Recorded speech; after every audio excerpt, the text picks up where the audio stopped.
Ara que han passat els anys i els nous dies porten febre, des d'aquí com hem fet sempre, vull trobar-vos en el cant. Sigui ferms amb la veu feble, cançons d'ara i per demà, de la guerra i de la mà, sense pau jo vull tempesta.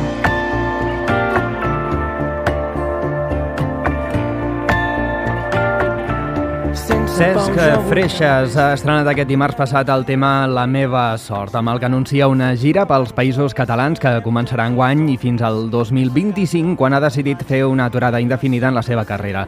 Recordo una entrevista amb ell el 2009 amb la promo de La mà dels qui t'esperen, un disc on destaca el tema La petita rambla del Poble Sec, de la que suma més de 5 milions de reproduccions a Spotify. Avui em fa molta il·lusió tornar a parlar amb en Cesc Freixas. Cesc, bon dia. Molt bon dia, moltes gràcies per convidar-me. Com anem? Bé, mira, contents de tornar a parlar amb tu després de tant de temps, que Déu-n'hi-do, han passat uns quants anys des d'aquell disc. Sí, noi, tenim més canes, eh? Sí, i la veritat és que sí, més canes, l'alopècia també, es comença a presentar-se ja, almenys en el meu cas, i res, la vida va avançant, que també, mira, també és una bona notícia. I tant. El 2009 era quan vam tenir oportunitat de parlar d'aquell disc, 15 anys. Ets dels que fas balanç de tot allò que vas deixant enrere? La veritat és que inevitablement crec que tots en fem, no? I més quan tenim entre les mans material creatiu, crec que és inevitable fer comparacions, i en les comparacions d'allò que has fet anteriorment sempre hi ha una mica de balanç. Ara que d'alguna manera doncs, celebro aquest 20è aniversari i plantejo com un tancament d'etapa, un final d'etapa, el balanç doncs, és inevitable i pesen evidentment sempre més les coses bones, no? I aquest disc, no, per exemple, el de La mà dels qui t'esperen, és possiblement la cosa més bonica que m'ha passat a la meva trajectòria musical, perquè vam aconseguir arribar a un públic més ampli, no?, gràcies a aquell disc i sobretot gràcies a aquesta cançó que comentaves, La petita rambla del Poble Sec, que va ser doncs, una cançó que va aconseguir colar-se, no?, en un circuit més comercial, en el que jo ja després tampoc no hi he tingut accés, no?, per diverses especificitats, no?, de la meva obra, però vaja, aquella cançó sí que ens va donar l'oportunitat de poder tenir un públic més ampli, i la vam aprofitar i bé, doncs és part segurament és una cançó responsable de que jo m'hagi pogut dedicar durant tants anys a l'ofici de fer cançons. Ara parlarem d'aquesta cançó molt breument, però són 20 anys ja de trajectòria musical i aquests 20 anys donen per molt. Has editat 9 discos, 3 llibres de poesia i 3 contes infantils, que no és poca cosa. Ara parlàvem de fer balanç, no? Com ho valores tot plegat? La veritat és que estic molt content i me'n sento molt orgullós. Jo crec que sovint passa que quan comences amb un projecte musical sí que tens unes idees i tens aquests somnis, no?, de poder tocar davant de gent, no?, de molta gent, de poder viure algun dia de les teves cançons, però normalment són somnis, no?, que penses que mai podràs aconseguir perquè ja hi ha la percepció de que és difícil, no?, poder viure d'una cosa tan bonica, però a la vegada tan complicada, que és fer cançons. I d'alguna manera em sento orgullós de tot el que ha anat venint després. Em sento sobretot molt orgullós d'haver aconseguit fer les coses sense gaires, per dir-ho col·loquialment, sense gaires manies, no? No he tingut mai res que m'encursetés i potser una de les grans fites que he aconseguit en aquests 20 anys és precisament l'autogestió, que m'ha aconseguit doncs, no dependre mai de ningú, ni del circuit discogràfic, ni de les empreses, ni precisament d'allò que té més a veure amb el manejament. I aquesta autogestió m'ha donat molta llibertat creativa, que a la vegada m'ha portat alguns problemes, no?, en termes de llibertat d'expressió, en termes de llibertat pròpiament de la creació, però més enllà d'això me'n sento molt orgullós, no?, perquè són moltes cançons creades, molts llibres, no?, moltes paraules dites, moltes idees, no?, exposades en cançons i a vegades doncs, en poemes o en contes, i me'n sento molt orgullós, no?, em sento molt content d'haver pogut fer tantes cançons i d'haver-les pogut compartir, no?, que és una mica el sentit de la creació cultural. Ara ho anunciaves just a l'entrada. Explica'ns una mica de què anirà la cosa aquest any. És veritat que plegues, Cesc? Sí, és a dir, ara s'ha posat com una mica de moda, no? I també hi ha com una explosió de propostes musicals que, com jo, hem decidit anunciar o aturades, no? Alguns diuen aturades indefinides, altres diuen que pleguen definitivament. S'ha posat molt de moda aquest terme aturada indefinida, que la veritat és que en allò que és estrictament popular, no? I en la percepció de la gent, diguéssim, fa una mica de ràbia, no? Perquè al final sembla més una estratègia comercial que qualsevol altra cosa, no? Però en el meu cas jo he volgut ser molt honest en aquest sentit, no? Jo vaig anunciar que realment m'aturaré el meu projecte de cançó d'autor i cançó de protesta, no? Com a Assaig Freixes s'aturarà, no sé si seran 2, 3, no sé quants anys seran. Jo no vull deixar de fer música i no vull deixar, diguéssim, d'estar en contacte amb la pròpia creació. Únicament necessito, d'alguna manera, no? I per resumir-ho, doncs, allunyar-me dels escenaris, no? I allunyar-me una mica també del focus, no? Que a vegades estem immersos als creadors musicals i aquesta dinàmica també d'haver de treure cada cert temps un nou treball i nou material, que això vol dir que constantment hem d'estar invertint, i en el meu cas, no? Que no és una proposta mediàtica i que no és una proposta comercial i per tant vol dir que no tenim accés, no? A aquests circuits on es remenen més les cireres, no? I que per tant hi ha més riquesa, doncs invertir constantment vol dir estar endeutat constantment, no? I aleshores necessito una mica allunyar-me d'aquesta dinàmica i d'una manera o altra doncs, seguir connectat amb la música, amb les cançons i amb la cultura, però aturar aquesta activitat per un tema primer de conciliació i un tema de cures, no? Soc pare de 2 fills petitets, no? I aleshores és relativament complicat, no? Dur a terme aquesta conciliació, no? Per als nostres horaris girats, no? I per les especificitats també del sector de la música en directe, i aleshores em ve de gust una miqueta durant una temporada, no? Que segurament seran uns quants anys, doncs no trepitjar escenaris. I la veritat, però, és que tinc ganes de seguir creant, segurament seguiré publicant coses, no? Però amb la diferència de que no les presentaré en directe o que ho faré, diguéssim, amb altres formats o amb altres suports, no? No sé ben bé com ho faré, però vaja, he de seguir vivint, no? I la creació cultural m'interessa molt tot el que són els projectes editorials i una mica la meva línia a partir d'ara serà aquesta, no? Intentar construir una editorial adreçada cap a la literatura infantil i juvenil i a partir d'aquí doncs, treballar també tot el que és la creació des d'aquest aspecte. No sé quina edat tenen la teva canalla, però quan vegis que es desperten cada mitja hora, no sé si trobaràs a faltar els directes de la nit. No, ja són una miqueta més grans, tenen 7 i 3, no? Però des de que va néixer la meva primera filla, clar, no em puc anar mai de vacances, no? Per exemple, cap de setmana no puc fer res amb ells, no? Sí que entre setmana és un ofici que et dona l'oportunitat de poder ocupar-te'n molt i de gaudir-los molt, no? Però arriba el divendres, no? I fins al diumenge pràcticament doncs, que tot l'any som fora de casa. Totalment, llavors, sí. Bueno, és un tema personal, però que a vegades també generacionalment, quan molts músics arribem segurament, no? cap a la quarantena, hi ha unes decisions, no? Que abans no es prenien per un tema de responsabilitats i que ara, doncs, un cop les prioritats canvien i les responsabilitats s'afegeixen, no? Les que tenies abans, doncs ve de gust a vegades prendre decisions que són arriscades, perquè al final jo porto 20 anys dedicant-me exclusivament a la música i és arriscat deixar de cop i volta de fer concerts perquè vol dir que desapareix la meva entrada de diners, no? Però per això ho he anunciat també amb tant de temps, no? Per tenir temps de buscar nous projectes i d'intentar engegar-los abans no acabi la meva activitat musical.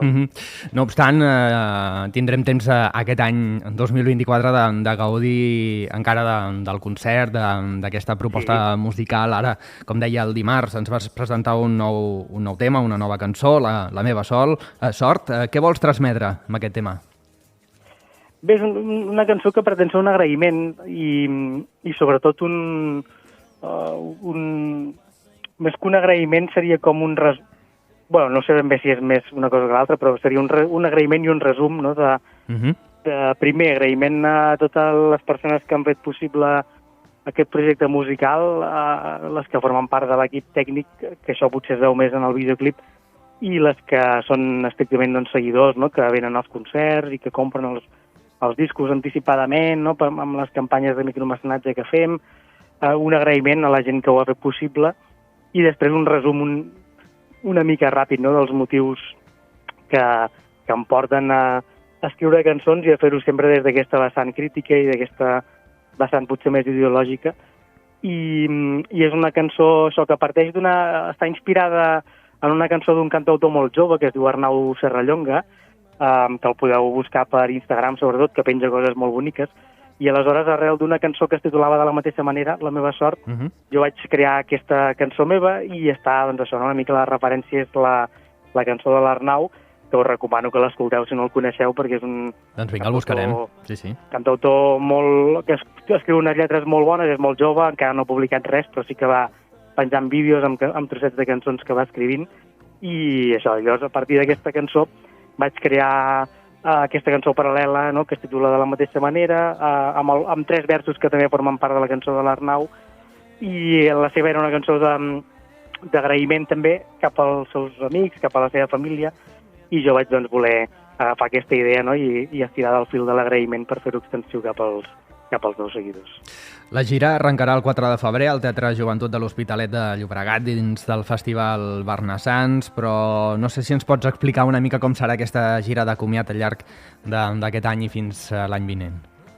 Sí, és un espectacle una miqueta diferent dels que fèiem fins ara, perquè també serà com un espectacle resum, no?, de moltes de les cançons del meu repertori. Fem cançons que ara feia molt de temps que no fèiem, cançons de les meves primeres èpoques, cançons que no hem fet mai en directe, possiblement alguna també n'hi haurà, i són perquè se mantengui una mica millor, és com un repertori que està format amb les cançons potser més representatives de cada disc.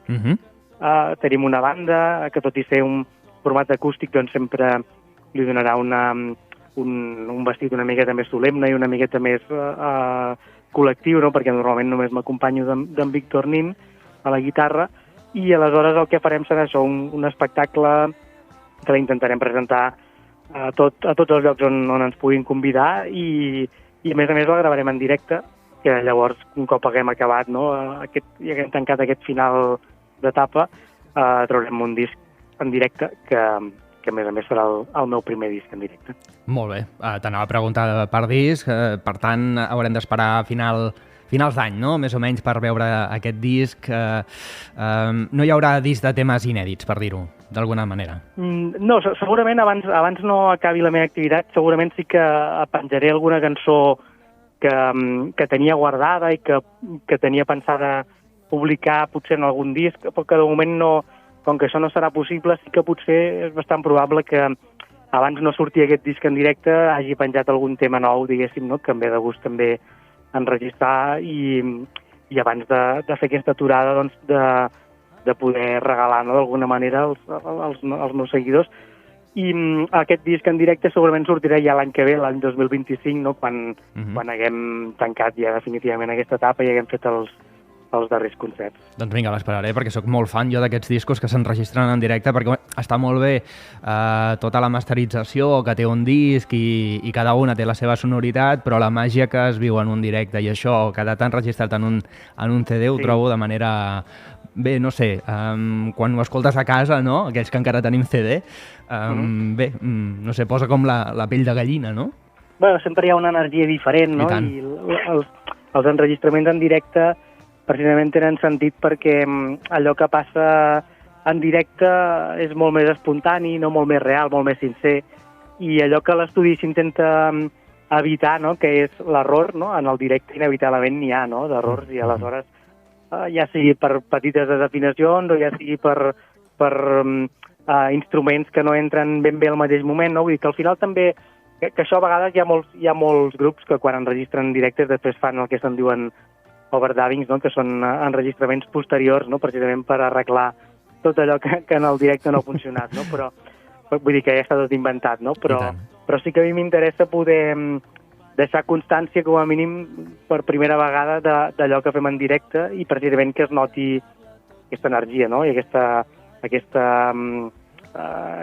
història del directe que té més a veure, doncs, potser amb la cosa més humana i no tant amb la cosa de les màquines dels estudis. Era una cosa pendent que tenies de la teva carrera, del teu projecte? Sí que ho tenia pendent i, de fet, hi ha com dues coses, no?, que em quedaven pendents d'alguna manera d'aquesta llista de desitjos que a vegades fas quan et dediques a alguna professió, no?, que t'apassiona. Una era precisament enregistrar un disc en directe, que això en principi doncs, ja hi hem posat fil a l'agulla i serà una cosa doncs, que podrem fer realitat. I l'altra és, m'hagués agradat molt i m'agradaria molt encara, no?, poder fer una actuació al Palau de la Música, perquè és un lloc on no només hi he anat a veure artistes que m'agrada molt, sinó que és com un lloc molt simbòlic, no?, per la cançó d'autor i molt simbòlic també per la música de casa nostra. Però això serà una miqueta més complicat, perquè us podeu imaginar que el lloguer del Palau de la Música és una mica desorbitat. I no només això, sinó que a més és una sala que no disposa d'equipament tècnic propi, i aleshores, clar, tot es complica una miqueta a nivell de pressupostos, i llavors aleshores has d'acabar posant, no?, entrades molt i molt cares, que per això sempre són tan cares, no?, les entrades del Palau, perquè si no surten els números per cobrir despeses, no? I és un tema que m'encantaria poder actuar, no?, pel simbolisme i pel que representa, però molt em temo que és una cosa que haurem de deixar o per més endavant o per una altra vida. Doncs vinga, seguirem pendents de tota l'actualitat. Suposo que ho aniràs anunciant a través de xarxes socials, no? Sí, ho anem anunciant tot com sempre per tot arreu on puguem, no? A xarxes, a la nostra web i en les entrevistes, no?, com aquesta que tenim l'oportunitat d'explicar-nos, però sí, a través de les xarxes estareu al dia de tot el que anem fent. Això fa 20 anys no existia, això de les xarxes, Cesc? No, la veritat és que no. I potser anàvem una mica més tranquils. És veritat. Teníem altres vies, no?, i començaven els blogs i llavors va aparèixer després, al cap de poquet, no?, MySpace, que eren com les primeres xarxes, no?, pensades ja bàsicament pels músics. Però no hi havia aquesta sensació de que hem d'estar constantment connectats amb la resta de la gent, no? I potser les coses es feien d'una manera més pausada, encara més... No ho sé, a vegades també pequem de boomers, no?, que dirien ara els més joves. Sí, però vaja, al final també un disc el saborejaves amb més temps, no? Ara és tot tan ràpid, la publicació de singles, i el dia següent doncs ja està gairebé caducat i ja com passa de moda, no? És tot com... Això jo crec que d'alguna manera també explica molt perquè ara hi ha tants grups, no?, més o menys de la meva generació, o tantes propostes musicals que decideixen aturar-se, no?, ara, perquè crec que hi ha un canvi, un relleu generacional, en la música això es tradueix en noves maneres, no?, d'entendre-la i de fer-la i de consumir-la, i aleshores és bastant probable que no és que no ens hi sentim còmode, no?, en aquest context, perquè tot és cíclic i tot és evident que ha d'anar canviant, però aquests ritmes, no?, tan trepidants, no?, ara ja no es fan discos, ara es fan singles, i tota la promoció, tota la publicitat va enfocada, no?, cada mes, cada 2 mesos, en relació a les novetats que vas traient. Ja no és important sonar a la ràdio, sinó que és important estar en una llista de reproducció de Spotify. I tot això ha canviat tant, no?, que almenys pels que fem músiques tranquil·les, músiques que requereixen debat i requereixen escoltes, no?, amb deteniment, clar, ens queda tan lluny, ens queda amb un model, diguéssim, cultural tan allunyat, no?, d'allò que fem, que jo crec que és bastant evident que hi hagi moltes propostes, doncs, que en part, no?, condicionades també per aquesta realitat que ens atropella, doncs decidim prendre'n distància i potser doncs, buscar altres maneres d'expressar-nos, no? Perquè és veritat que ha canviat tant en tan poc temps, no? I més que canviarà, que encara hi estem prenent les mides. Cesc, arriba el moment més incòmode per vosaltres. Ara m'explico, Tinc la mala costum de fer escollir un tema del darrer disc que s'està promocionant. Aquí tenim un single. Després de tants anys de carrera, quin seria el tema poder més especial que hagis escrit? No sé si et seria fàcil escollir un d'aquests 9 discos que has editat. Jo crec que sí. Potser, si em permets, te'n diré 2. Un és molt evident, que és aquest que comentaves de la petita Rambla del Poble Sec. No és que m'en senti especialment orgullós, perquè és una cançó que sempre he considerat que és molt poc representativa la meva proposta musical, però sí que és veritat que és una cançó que em va donar l'oportunitat d'accedir, no?, a un circuit més ampli, més popular, i és una cançó doncs, que m'ha donat moltes alegries. Però potser la cançó de la que em sento més orgullós d'haver escrit és Voler l'impossible, que és una cançó que forma part d'un disc que es diu Memòria, i que a més hi ha la col·laboració del Pancho de Zoo i també de la Joana Gomila, que és una cantautora mallorquina. I és una cançó que crec que explica molt bé quina és la proposta del Cesc ara mateix, i explica molt bé la idea, no?, que hi ha darrere de la meva proposta musical, no?, de defensa del país, de defensa de la cultura com a creació de debat, i l'envoltori, el vestit que vam fer servir, crec que explica molt bé i resumeix molt bé l'estètica de la meva proposta ara mateix. Doncs vinga, ens quedem amb aquesta Voler l'impossible del disc Memòria, amb Zoo i Joana Gomila. Cesc, escolta, m'ha fet molta il·lusió tornar a parlar amb tu després de tants anys i desitjar-te molta sort en aquesta gira que se'ns presenta al llarg d'aquest 2024. Moltes gràcies i que vagi molt bé. Moltes gràcies, moltíssimes gràcies, fins molt aviat. Adéu-siau, bon dia. Des de Son Saura al castell de Biar, de Montrai del Pallars a Tortosa, per dir país hem après a estimar. Voler l'impossible ens cal, i no que mori el desig. Voler l'impossible ens cal, i no que mori el desig. Vam arribar al cim del Penyagolosa, vam intuir a Eivissa despertar, un caminet de pols que ningú escombra, la mirava cap al Pinell de Brai. Vam recollir la nit que ens empresona, Elna d'estels nets la maternitat, pujar pel Segre i dormir a Ribagorça, del Puigmajor saltar fins al Puigmal. Voler l'impossible ens cal, i no que mori el desig. Voler l'impossible ens cal, i no que mori el desig. Vam transcendir confins, cansats i descosits, un territori inabastable, així el vivim, plorant en Matarranya, sublimant en Diània, portant camals mullats a Barna i a fer la nit. Llavors vam dir que sí rotundament, com qui a més versos crea terratrèmols, perdut la incandescència terra enllà, i allà us al cim més alt de la muntanya. I no teníem plans, ni una sola certesa, i no sabíem on, ni amb qui ni quan,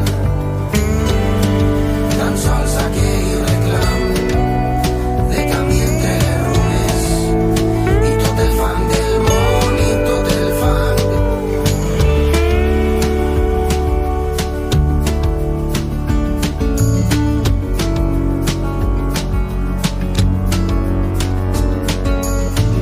I ara què en fem de tanta lluna intensa en aquest cel que ha quedat tan petit? I ara què en fem de tanta nit encesa que tots guardem com un tresor al pit? Voler l'impossible ens cal, i no que mori el desig.